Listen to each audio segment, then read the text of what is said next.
perspectiva dos movimentos, né, de como que a violência, ela também ela passa a ser aí um termômetro para validar um determinado movimento e para culpabilizar outro movimento. Eu, quando estou dando as minhas aulas, eu sempre gosto de falar para os meus alunos, né, que a história, ela tem sido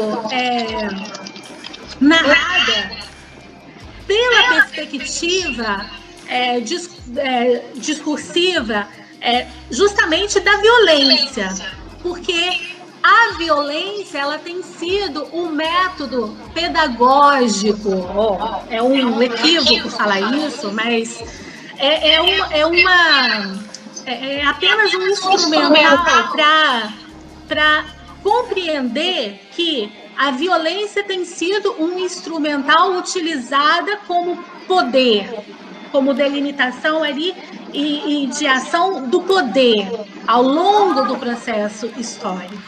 Nós não experimentamos, né, outros mecanismos para a humanidade que não fosse a violência, o domínio, essa perspectiva. Então, hoje, quando os movimentos estão nas ruas e essa narrativa volta, isso ficou muito claro na manifestação que houve aqui no Brasil, né, que você citou, movimentos pró-democracia foram para a avenida liderados aí, ou levados por torcidas organizadas, e não estavam pacificamente nas ruas, mas foram interceptados, né? Foram coagidos pela polícia em um dado momento. Logo depois surge um movimento com esses cartazes, esses dizeres, uma senhora empunhando um taco de beisebol, né? Com discurso violento, e essas pessoas foram acolhidas pela polícia. A violência, ela não é somente, obviamente, né, a perspectiva física do ato, mas é a perspectiva simbólica que está expressa nesse sentido. A morte do George Floyd traz isso também, né? Você tem ali um policial que, entre aspas, está prendendo uma pessoa e ele tranquilamente utiliza uma técnica de imobilização que, segundo uma senhora que deu, né, treinamento para policiais nos Estados Unidos, diz que é uma técnica que não mais se usa, mas alguns policiais ainda continuam usando. Ele tranquilamente utiliza essa técnica e em nenhum momento ele pensa em retirar o joelho e apenas manter aquele cidadão algemado.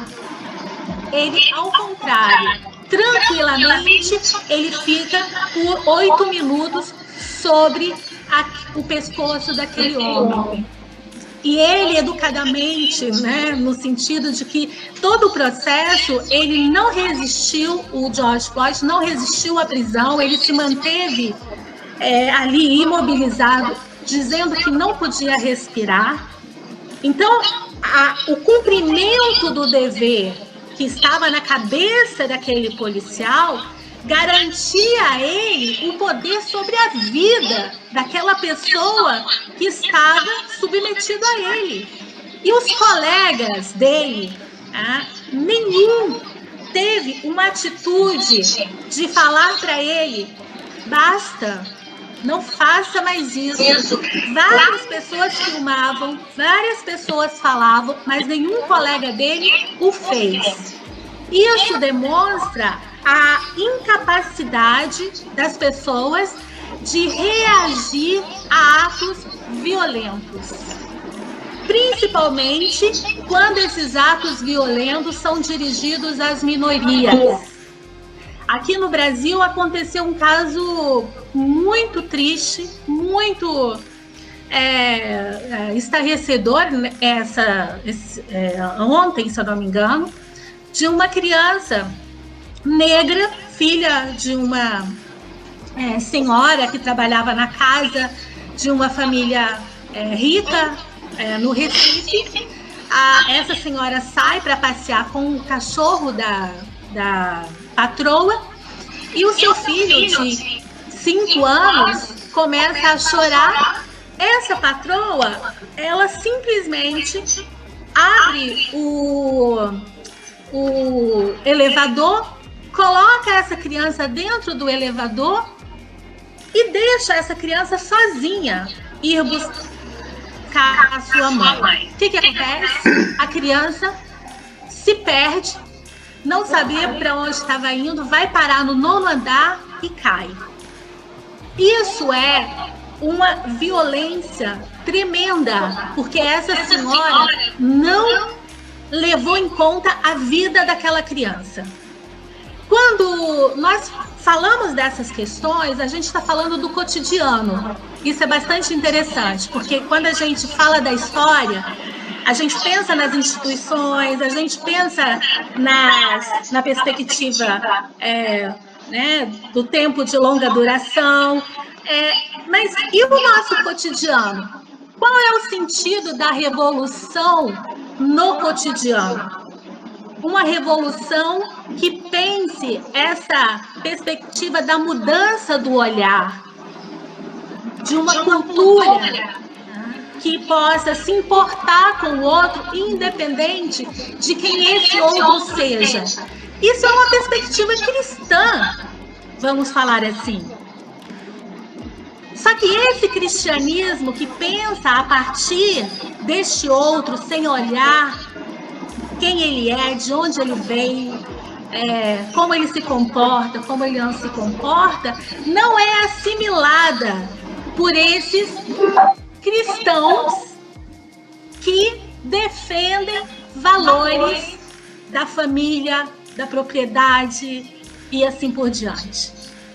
Então, essa perspectiva de se importar com o outro é uma perspectiva que a legislação tem que conceder, porque as leis estão aí, mas a aplicação dessas leis, elas são definidas de forma bastante desigual quando ela vai ser aplicada. Se fosse o contrário, se fosse o George Floyd colocando o seu joelho em cima do pescoço de um homem branco na rua, naquele momento, eu tenho certeza que a ação seria outra. Provavelmente ele teria sido morto de outra forma. Porque nas favelas do Rio, você vê isso. Eu fiquei impressionada com este número. Este ano, a polícia matou no Rio cerca de 1.900 pessoas. É um número assim, assustador. E entre essas pessoas, você tem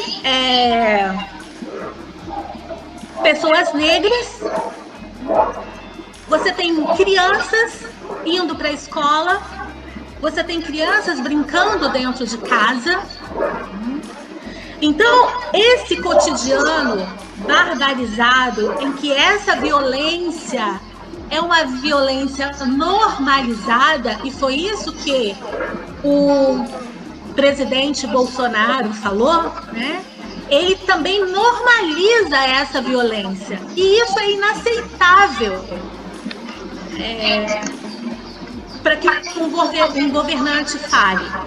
O Trump, nos Estados Unidos, quando ele chama os manifestantes que estão nas ruas de delinquentes, é uma violência que ele faz. quando ele separou crianças migrantes dos seus pais, colocando as crianças migrantes em um lugar separada dos seus pais, isso é uma violência que ele faz. E a questão dos imigrantes nada mais é que é o reflexo de um processo de colonialismo vivenciado, colonialismo, neocolonialismo vivenciado durante séculos, e que todo esse processo ele está fazendo emergir, né, essas questões, porque você tem cidadãos africanos e franceses. Você tem, por essa questão desse colonialismo, você tem essas nacionalidades ou transnacionalidades que se intercruzam. Então, isso é um novo processo, é um novo mundo que se apresenta e que nós vamos ter que aprender a lidar com eles. Nós vamos ter que lidar com essas questões. E, a partir daí, discutir que mundo nós queremos, como nós queremos lidar. Será que é deixando esses imigrantes morrerem nos seus barcos, no meio do oceano? Será que é auxiliando para que os seus países tenham uma economia, uma capacidade de se autogestar, sem que seja por intervenções externas? Eu li, né, recebi um texto que fala de um coronel dos Estados Unidos. Não me lembro o nome dele agora, mas depois até posso passar para vocês, em que ele fala que os Estados Unidos, há muito tempo, ele vem se preocupando em intervir, em gestar outras nações. E não se preocupa consigo mesmo. Que os países, eles têm o seu direito à autonomia e o seu direito a gestar as suas questões. Isso é algo novo, porque uma autoridade norte-americana, principalmente se falando das Forças Armadas, nunca tinha colocado isso, mas mostra muito bem, porque na América Latina a gente tem isso, né? A gente tem o caso da Venezuela, que sofre intervenções, e temos o caso de Cuba, que sofre intervenções. E isso há décadas, né? No caso de Cuba, há décadas. Então, é necessário pensarmos todas essas relações, e que a questão... queremos ainda continuar com essa perspectiva de que é a narrativa da violência que vale a pena, ou é a defesa dos nossos direitos e a defesa de que eles se cumpram, que vale a pena. As manifestações nos Estados Unidos têm buscado, né, separar isso, porque os manifestantes, que têm várias pautas ali e muito importantes, eles não querem que as pessoas que estão interessadas em quebrar vidraças, invadir lojas, eles não querem ser confundidos, né, com elas, né? Eles querem deixar isso claro. Obviamente que todo o processo de luta, ele está em processo, né? E em algum momento essas pessoas podem conflitar, porque aí há uma questão de defesa também, né? Ninguém vai sofrer violência sem se defender. Mas eu acho que essa questão, ela está posta. No Brasil falam o seguinte: o Brasil, ele não faz manifestação, né? Não está fazendo as suas manifestações. Temos esses vários casos de pessoas negras que são mortas e não há uma reação. No caso, houve essa manifestação na Paulista e o que aconteceu? Houve essa diferença no tratamento. Eu digo que cada país ele tem as suas próprias questões e a forma como ele lida com as suas questões. O Brasil ele tem uma trajetória de manifestações, de participação. A gente não pode desconhecer a luta dos movimentos que constantemente se fazem aí presentes, mas a luta que está se dando no Brasil desde o processo de impeachment da Dilma, ele é diferente. A gente está vivenciando um outro processo. E durante esse processo, desde 2016, os brasileiros têm ido para as ruas. Tivemos vários movimentos nas ruas. Acontece que agora, durante o processo da pandemia, os que se colocam dentro do aspecto da esquerda, eles defendem a permanência, estar em casa, a quarentena, não negam a pandemia, né? Mas obviamente que eles sabem que estar nas ruas é muito importante, é algo que é da esquerda, que é do movimento. E a manifestação que houve mostrou isso, que se for pela defesa da democracia, as pessoas vão para a rua, sim.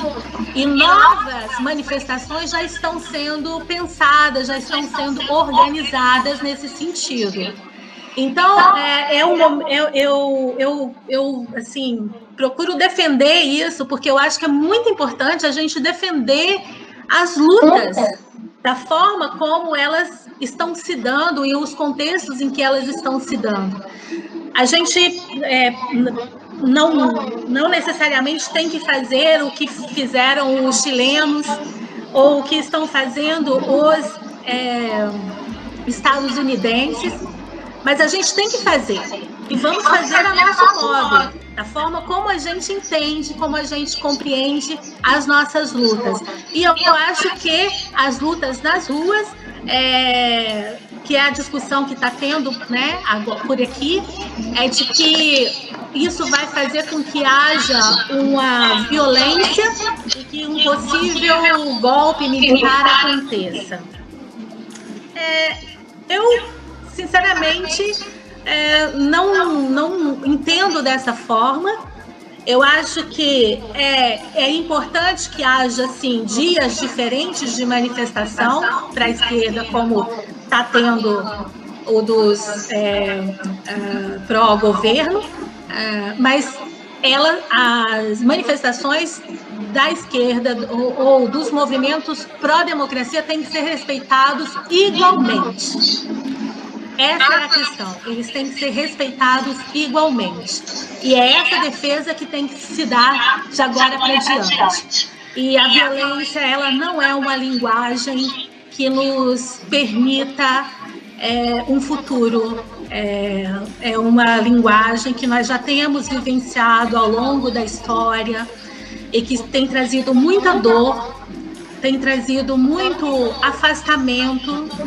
E eu acho que os novos paradigmas que estão sendo postos, né, para esse século XXI e para os que virão, a questão ecológica como uma pauta principal, eu acho que essa pauta ecológica ela passa também, como o próprio Leonardo Boff expressa, por uma ecologia humana que nos aproxime, que nos permita uma convivência com o meio, com os outros e com nós mesmos.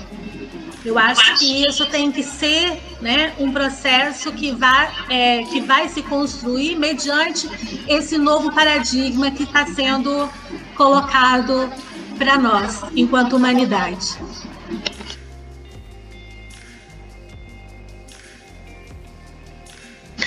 Muito obrigado, professora.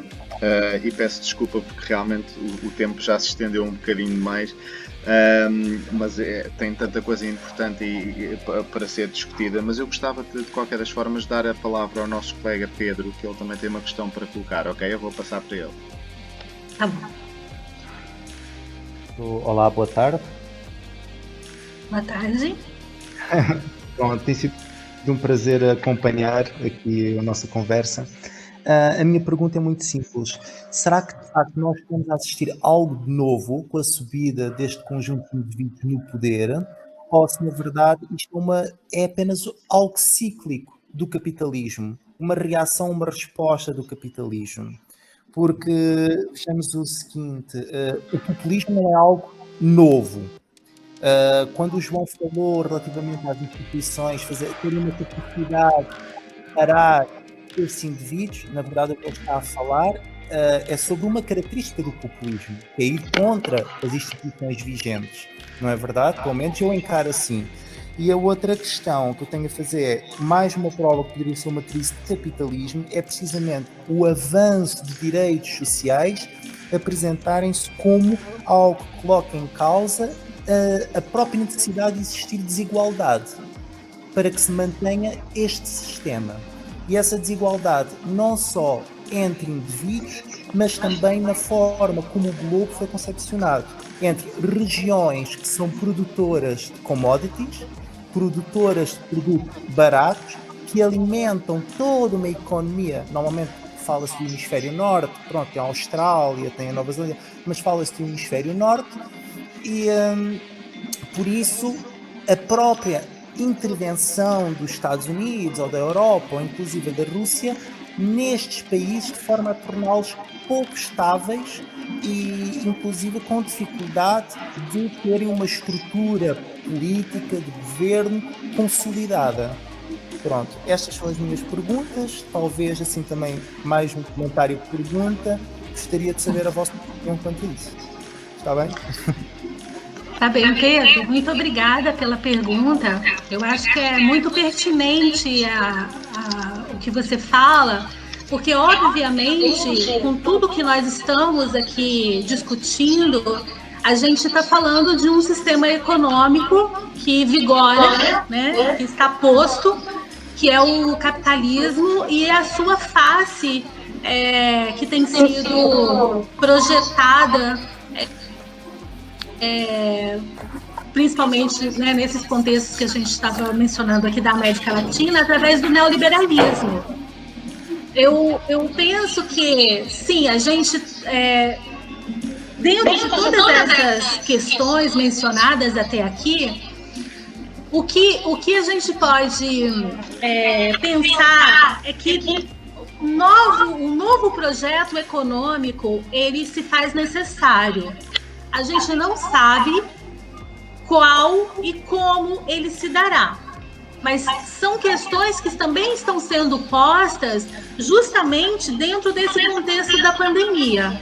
Eu já li algumas coisas, né, de alguns acordos que estão sendo pensados, principalmente por esses governos que conseguiram, liderados por mulheres e que conseguiram lidar com a pandemia de forma tão eficaz.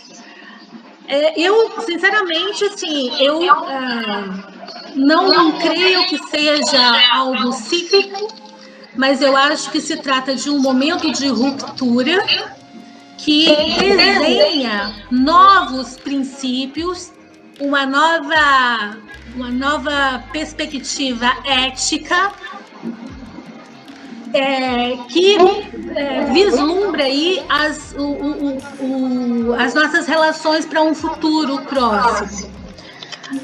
Nesse sentido, a economia, quando se fala, né, sobre a pandemia, deve-se salvar a economia para se salvar vidas. E outros dizem, deve-se salvar as vidas para se salvar a economia. Então você tem essa dualidade que para alguns pensam que a economia ela é algo que está para além do humano. E não é. A economia ela é algo cultural também. Ela é construída culturalmente. Então, se nós mudamos a nossa compreensão de mundo, a forma como nós queremos nos relacionar, a forma como nós queremos lidar com o meio ambiente, com a nossa vida, se queremos viver por trabalho ou se queremos ter também momentos para viver da nossa vida, né, particular, a gente tem que pensar em um outro modelo econômico, né? A gente tem que pensar em uma outra perspectiva econômica. Isso não se dará daqui a 1 ano, 2 anos, 1 década. É um processo que vai se construir, mas eu acho que é uma ruptura de um sistema e que daqui para frente a gente vai ver mais rupturas acontecendo. A gente está tendo oportunidade nessas primeiras décadas do século XXI ver como este século ele desenha os seus paradigmas, o seu modelo, e eu acho que isso vai se dar. A crise que se deu em 2008 já prefigurou um pouco o rompimento desse modelo econômico. A gente tem, né, todas essas questões sociais, e essa pandemia ela mostra também essa questão dessa preocupação ambiental. Isso está vindo muito à tona com a pandemia. Então, eu acho que o capitalismo, ele por si só, ele tem demonstrado que é um sistema jovem, mas é um sistema extremamente que pode ser autodestrutivo. E essa autodestruição, ela pode nos levar a um colapso, né, enquanto humanidade, muito rápido. Mas quando você fala isso sobre o capitalismo, as pessoas ficam inseguras sobre outras questões, né? Que são prementes dentro de tudo que a gente vivencia nas nossas sociedades, que foram premissas de um modelo liberal.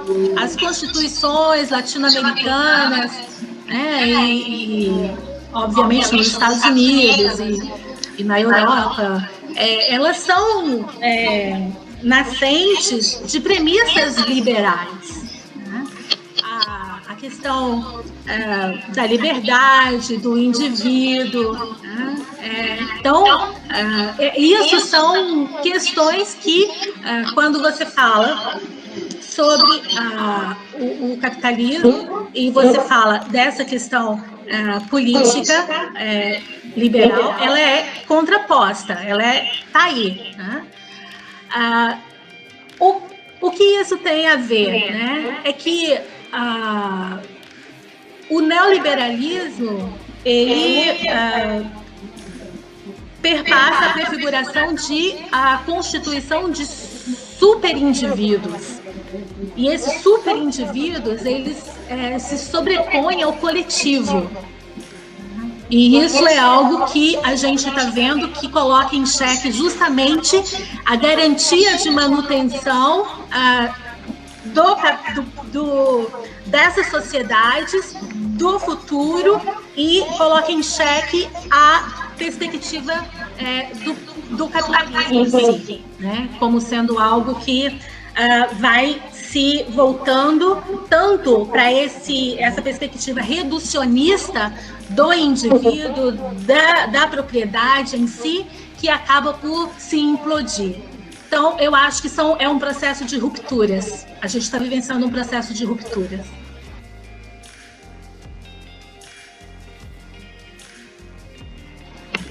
Obrigado, professora. o interessante desta conversa é que, ao termos estas questões dos nossos colegas, acabámos por bater em quase todos os tópicos que tínhamos para falar. Por isso eu vou perguntar ao colega Erickson se ele quer fazer algumas conclusões e depois passar à professora também. Obrigado. Obrigada.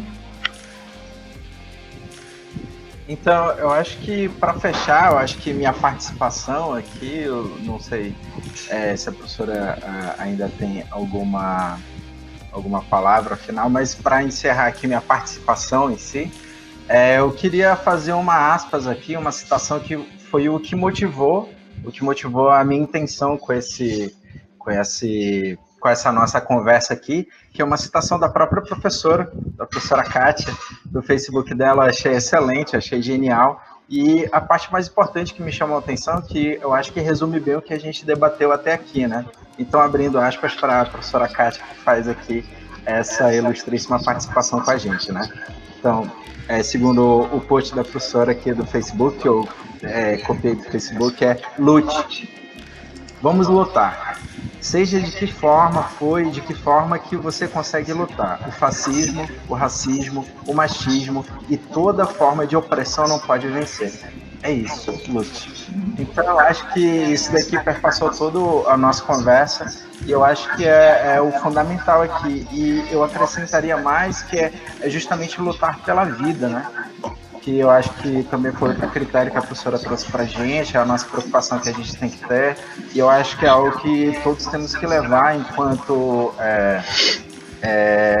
no meio político democrático em que vivemos, né?